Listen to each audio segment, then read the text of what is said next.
Last week we looked at Exodus 25, verse 8, and it said this, "Then have them make a sanctuary for me, and I will dwell among them." This is a promise Yahweh makes with this people of Israel about a building of a tabernacle. And now this week we get to see this fulfilled in Exodus 40. It says this, "Then the cloud covered the tent of meeting, and the glory of Yahweh filled the tabernacle."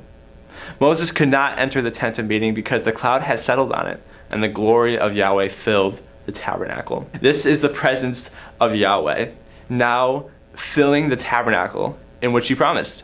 But it continues, it says, "In all the travels of the Israelites, whenever the cloud lifted up from above the tabernacle, they would set out. But if the cloud did not lift, they did not set out, until the day it lifted. So the cloud of Yahweh was over the tabernacle by day, and fire was in the cloud by night, in the sight of all the Israelites during all their travels." We see here in this passage the obedience the Israelites had to have to follow God.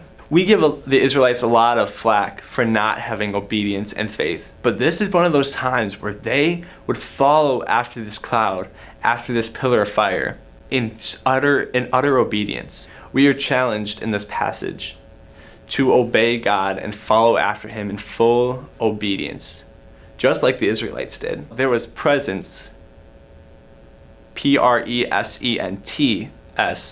in his presence. There were presence in his presence. You see, the presence of the Spirit was in the cloud. Are we able to follow after that presence with the same obedience and faith that they did? Get with your small groups and answer the 3 following questions. When is it hardest for you to follow after God? What provisions did the presence of God give to the people as they followed the cloud and fire? And finally, how can you ensure you will follow God when he says it's time to move?